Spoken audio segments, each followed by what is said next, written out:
दोस्तों, भक्तों और संतों, क्या आप जानते हैं कि काल से बड़ा कौन हो सकता है? नहीं ना? आइए, मैं आपको बताता हूँ। दोस्तों, कबीर साहब ने अपनी चौपाई में, जो कि अनुराग सागर में लिखित है, ऐसा कोई न दिखे भाई, अंत समय में ले ही छुड़ाई। अहै एक सौ कहों बखानी, जेहि अनुराग होए सो मानी। सतगुरु आह छोड़ावन हारा, निश्चय मानो कहा हमारा। तो काल से बड़ा वही हो सकता है जो कि हमें काल से छुटकारा दिलवा दे।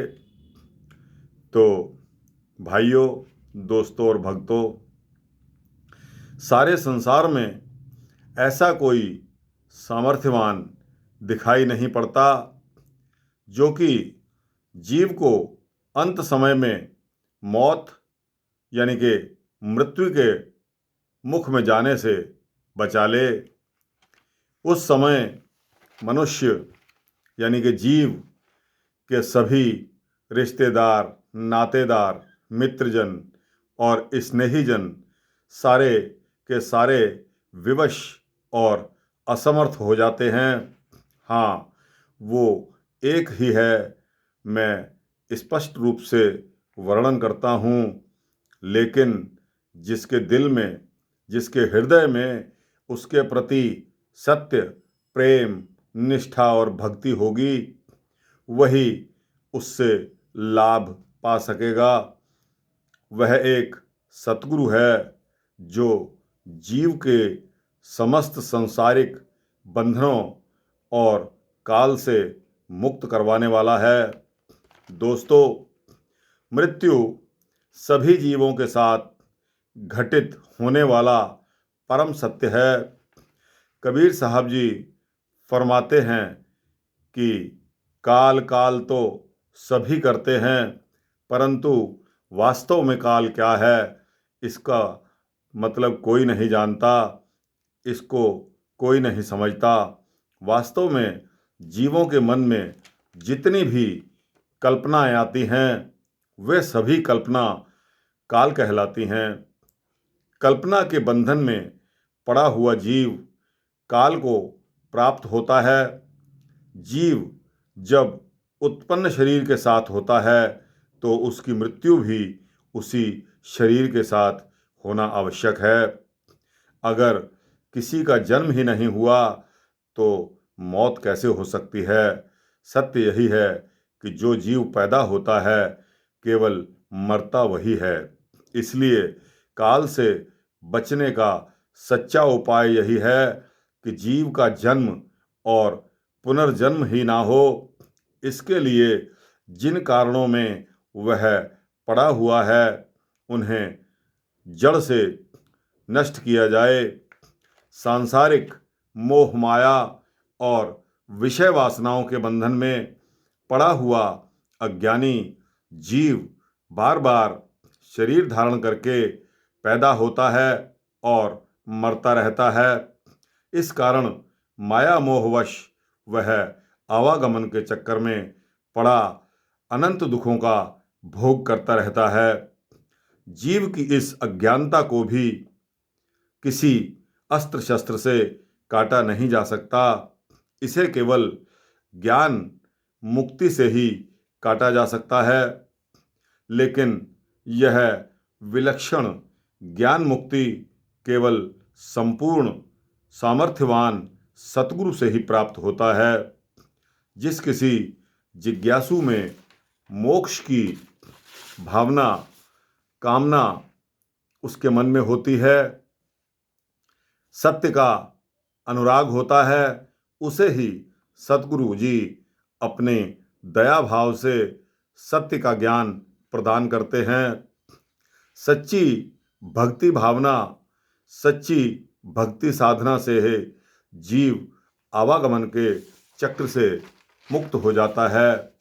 तो दोस्तों, यह पंक्तियाँ कितनी सुंदर पंक्ति हैं जो कि कबीर साहब ने अपनी चौपाई अनुराग सागर में लिखी हैं।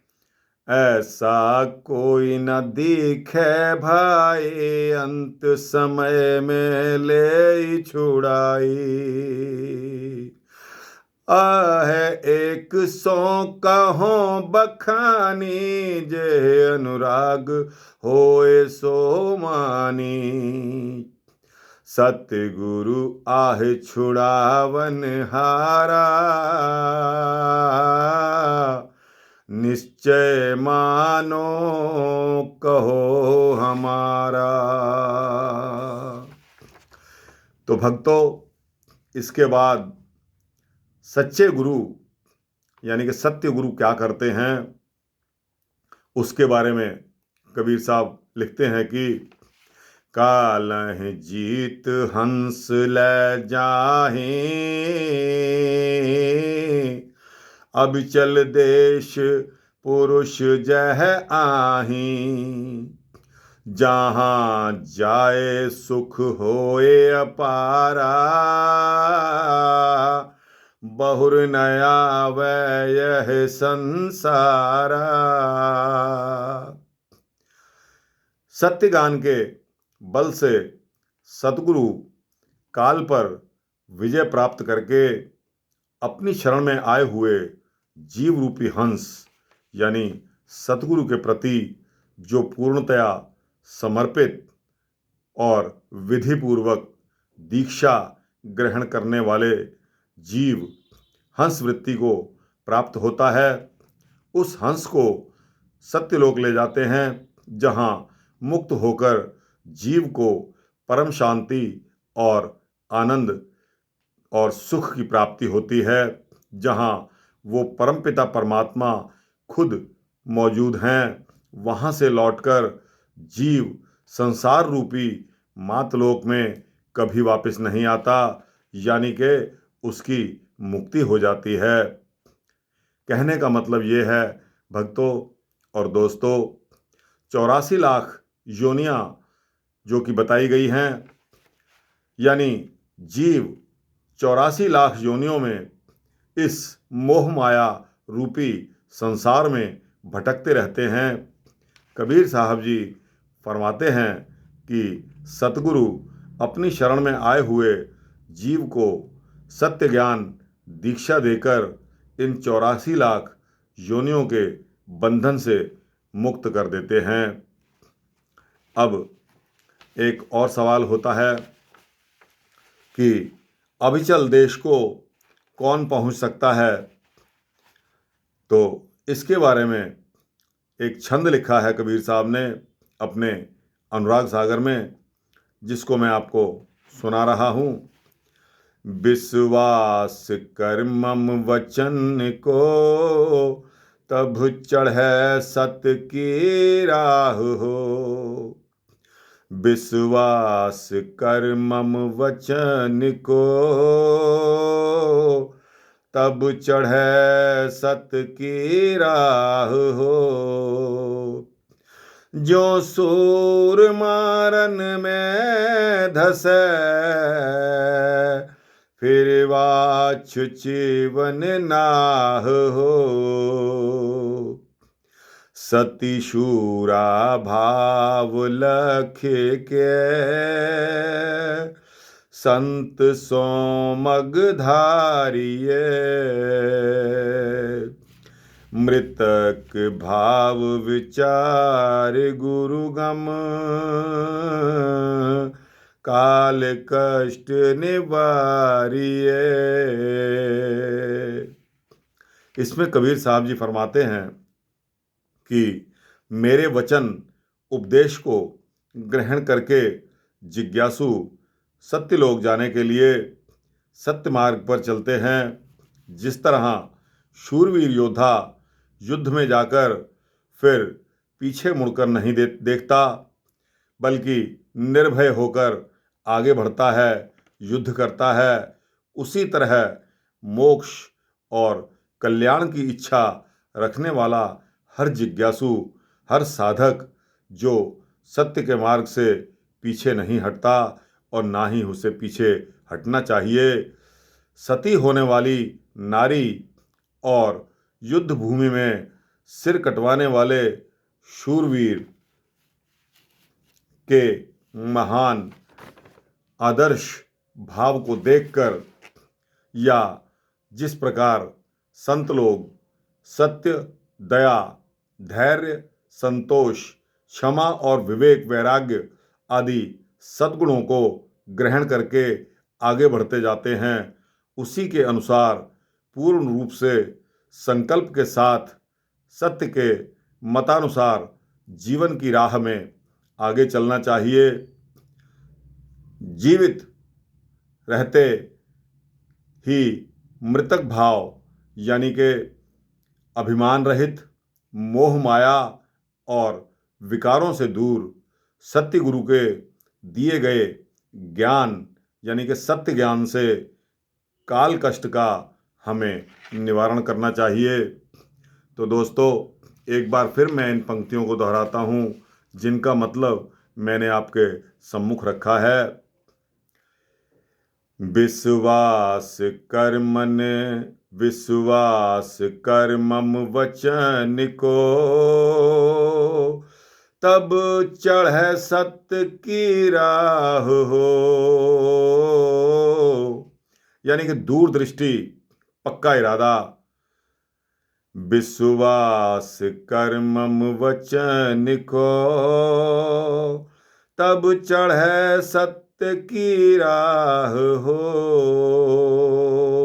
ज्यों सूर मारन में धसे, फिर वाछ जीवन नाह हो।